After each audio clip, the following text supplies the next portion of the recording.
Welcome to Pripyat, a ghost town frozen in time where nature has reclaimed what was once a thriving Soviet city. Its silent streets, abandoned buildings, and rusting amusement parks are eerie reminders of the catastrophic event that turned this place into a wasteland. The Ferris wheel, a remnant of a May Day celebration that never happened, towers over the city, its silent structures echoing the lost laughter of children. Wild animals roam freely among the crumbling infrastructure, a surreal testament to nature's resilience in the face of human tragedy. Once a vibrant community of nearly 50,000 people, many of whom worked at the Chernobyl Nuclear Power Plant, Pripyat is now an exclusion zone, off-limits to most of the world but curiously alive with returning wildlife. Trees grow on the floors of the old schools, while vines climb the facades of the buildings, creating a post-apocalyptic landscape that is both beautiful and tragic. This paradoxical setting serves as a backdrop for human stories of loss, courage, and resilience that emerged in the aftermath of the disaster. As we walk through these deserted streets, it is difficult to imagine the life that once flourished here. The silence is deafening, interrupted only by the rustling of leaves or the distant song of a bird. This silence is not just the absence of sound, but the echo of a monumental catastrophe that altered the course of history. To understand the magnitude of what happened here, we need to go back to that fateful night in April 1986.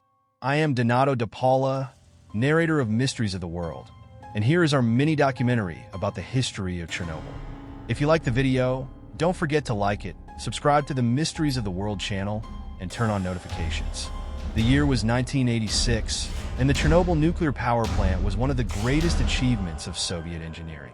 Located on the banks of the Pripyat River, about 100 kilometers north of Kiev, the plant represented the technological might and ambitions of the Soviet Union. Pripyat, the city built to serve the plant, was a modern utopia with upscale apartments, schools, hospitals, and even an amusement park that was set to open on May 1st. The city thrived on the promise of a bright nuclear future. Chernobyl's 4 reactors, each capable of generating 1,000 megawatts of electricity, were among the most powerful in the world. At the heart of this complex was Reactor 4, an RBMK reactor designed to produce both plutonium and electricity. RBMK reactors were unique in that they used graphite moderators and water-based coolants, an efficient combination but with inherent risks. These reactors lacked containment structures, making them vulnerable to catastrophic failure if something went wrong. Despite these risks, the atmosphere at the plant was one of reliability and routine. The facility had been operating without problems for years, and on April 25, 1986, it was just another normal workday. The night shift was beginning, and workers were preparing for a routine safety test of Reactor 4. The purpose of the test was to simulate a power failure and ensure that the reactor turbines could generate enough power to keep the coolant pumps running until the emergency generators kicked in. But this was no ordinary test. The operators were not properly trained, and the procedures had not been properly reviewed. In addition, critical safety systems were being disabled one by one so as not to interfere with the test. What should have been a simple procedure quickly turned into a recipe for disaster. At 1:23 a.m. on April 26, 1986, the tranquility of the night was shattered by a deafening explosion. Reactor 4 at the Chernobyl Nuclear Power Plant had suffered a catastrophic failure. The control room was filled with chaos, with alarms blaring and a bright blue and white light illuminating the reactor building. Panic set in as operators tried to comprehend the gravity of what had happened. The first explosion was a steam explosion, strong enough to lift the 1,000-ton reactor lid, destroying the concrete structure above it. Then a second, even more devastating explosion ripped open the reactor core.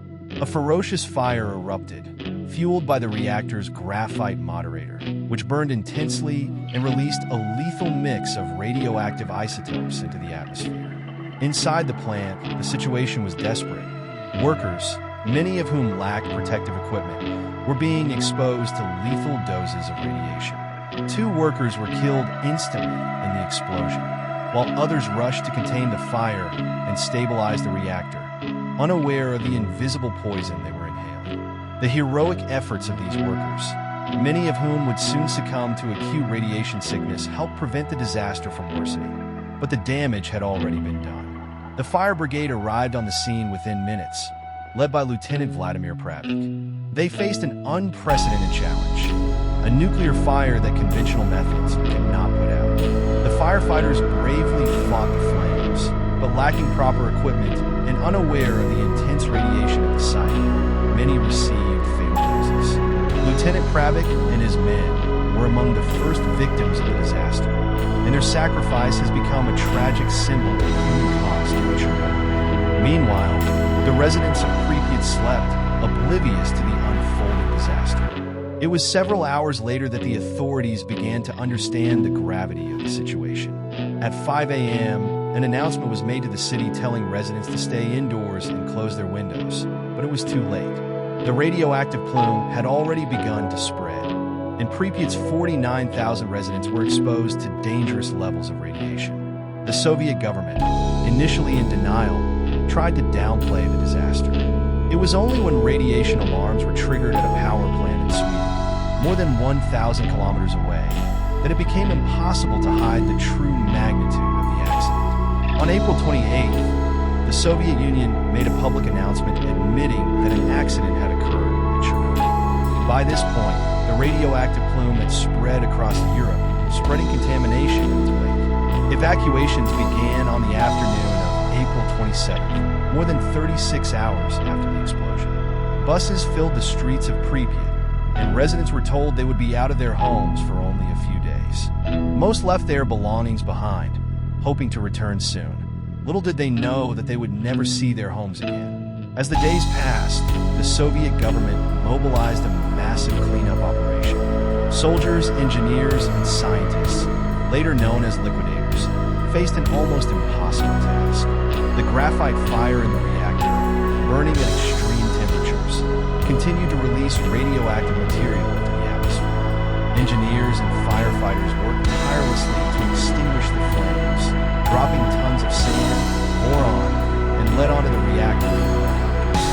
This risky operation, carried out without adequate protective measures, exposed many of these workers to fatal doses of radiation. Construction of the sarcophagus, a huge concrete structure designed to encapsulate reactor 4 and contain radiation, began. This makeshift containment was a temporary solution, built under extreme conditions. Its construction was completed, but not without flaws. The sarcophagus, built with much of the reactor debris inside, remained a source of concern for Americans. The human impact of the disaster became worse. Hospitals in Kiev and other cities were overwhelmed with patients suffering from acute radiation syndrome. The 134 soldiers involved in the initial firefighting and containment operations at the plant were the first to suffer the brutal effects of radiation. The health consequences lasted for years, with an increase in thyroid cancer, particularly among children in Belarus, Ukraine, and Russia, due to the ingestion of radioactive iron. The disaster also left a profound psychological legacy, with thousands of people suffering from mental disorders such as anxiety, depression, and post-traumatic stress. In 2010, construction began on one of the greatest feats of modern engineering, the new Safe Confinement System, NCS, designed to cover and seal the decaying sarcophagus at Chernobyl. This monumental project aims to provide a long-term solution for containing the remaining radiation. The NCS, a gigantic structure sometimes referred to as an arch, is designed to withstand extreme weather conditions and last for at least 100 years. At 109 meters high, 257 meters wide, and 162 meters long, the NCS is the largest mobile structure ever built on dry land. In November 2016, the NCS was successfully positioned over the sarcophagus using a sophisticated hydraulic system. The 2-week operation marked a key milestone in the safety of the site. The structure is not just a physical barrier, but a state-of-the-art facility equipped with advanced technologies for continuous monitoring of the environment within the containment zone. Featuring sensors to measure radiation levels, robotic systems to handle radioactive materials, and automatic fire suppression systems, the NCS also houses the ongoing decommissioning work of Reactor 4 and the management of the remaining radioactive waste. This complex and dangerous task involves the removal of highly radioactive nuclear fuel and other debris, in addition to maintaining environmental control of the site. This work will take decades to complete. Currently, approximately 200 tons of radioactive material remain inside the reactor, and the challenge of managing this waste will endure for many generations. Today, more than 30 years after the disaster, the Chernobyl exclusion zone, which covers an area of approximately 2,600 square kilometers, remains a forbidden land, frozen in time. As we enter this mysterious region, we are confronted with the ghostly remains of a once prosperous community. Abandoned houses, schools, and factories are silent testimonies of the tragedy that occurred there. Nature, returning to where it belongs, has begun to invade the deteriorated infrastructure, creating a landscape of desolation and beauty at the same time. Several species of animals have returned to the area, some never seen again since the accident. However, beneath this apparent tranquility, an invisible threat lurks. Radiation levels in the exclusion zone remain dangerously high, posing a lethal risk to anyone who dares to linger for too long. Geiger counters beep ominously as we drive through this irradiated landscape, a constant reminder of the unseen danger that looms. As we travel deeper into the zone, we encounter the infamous Red Forest, a vast expanse of dead trees stained red by falling radioactive material. But perhaps most frightening is the abandoned city of Pripyat, which once housed thousands of workers and their families. Pripyat is now a ghostly monument to human recklessness, with its crumbling buildings and deserted streets a grim reminder of the human toll of the nuclear disaster. To this day, studies continue to investigate the long-term genetic effects of radiation on the region's animals. High mutation rates have been observed, and while wildlife appears to be thriving, the full implications of this radiation exposure are still unknown. The Chernobyl disaster remains a grim reminder of the catastrophic consequences that can arise from human error and negligence. The tragedy unleashed a relentless torrent of radioactive contamination, forever altering the landscape and the lives of countless people. When the dust finally settled and the smoke cleared, what was left was not just a debilitated reactor, now considered the most dangerous object on the planet, but an indelible scar on human history. Yet amid the desolation, stories of courage and resilience emerged, of ordinary people facing extraordinary challenges with unwavering determination. From the brave firefighters who battled the fire to the team of volunteers who risked their lives to prevent a second explosion, their sacrifices were not in vain.